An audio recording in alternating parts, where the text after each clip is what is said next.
Friends, எல்லோரும் BP வீட்டில் check பண்ணுறீங்களா? நீங்கள் செக் பண்ணணும். பிபி அப்பேரட்டஸ் வீட்டில் இருக்கணும். பிபி அப்பேரட்டஸ் ரொம்ப சீப்பாக கிடைக்குது. ஏதாவது ஒரு மெடிக்கல் ஷாப்லேருந்து டிஜிட்டல் பிபி அப்பேரட்டஸ் வாங்குங்க. அவங்கக்கிட்டேயே கேளுங்க, கேலிப்ரேஷன் செக் பண்ணி கொடுங்கன்னு. வருஷம் இங்கே வந்து நாங்கள் செக் பண்ணிக்கலாமான்னு கேளுங்க.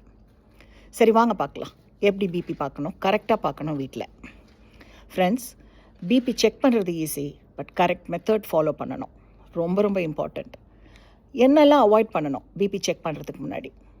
காஃபி குடிச்சிருந்தா அவாய்ட் பண்ணுங்கள். அரை மணி நேரத்துக்கு பிபி பார்க்காதீங்க. க்ராஸ் லெக்கில் உட்காந்து பிபி செக் பண்ணக்கூடாது. பேசிகிட்டே இருந்தால் பிபி செக் பண்ணால் கரெக்டாக வராது. அப்போ என்னெல்லாம் பண்ணலாம்? உங்கள் ஷர்ட் ஸ்லீவை ரிமூவ் பண்ணுங்கள். கஃப்பை பேர் ஆமில் தான் கட்டணும். பிபி கஃப் பேர் ஆமில் தான் கட்டணும். எல்போக்கு மேலே 1 to 2 inches கேப் இருக்கணும்.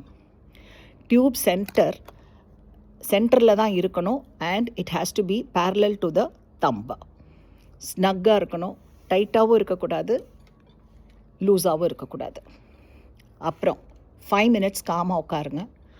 பேக்கை சப்போர்ட் பண்ணுங்கள். லெக்ஸை ஸ்ட்ரைட்டாக வைங்க. உங்கள் ஆர்ம் எந்த ஆர்மில் பிபி பார்க்குறீங்களோ அதுவும் பிபி அப்பேரட்டஸும் ஹார்ட் லெவலில் இருக்கணும். நவ் பிபி செக் பண்ணுங்கள். ரீடிங் கரெக்டாக வரும். ஸோ ஐ திங்க் உங்கள் எல்லாருக்கும் புரிஞ்சிருக்கும்னு நினைக்கிறேன். இப்படி தான் பிபி பார்க்கணுன்னு. தேங்க்யூ.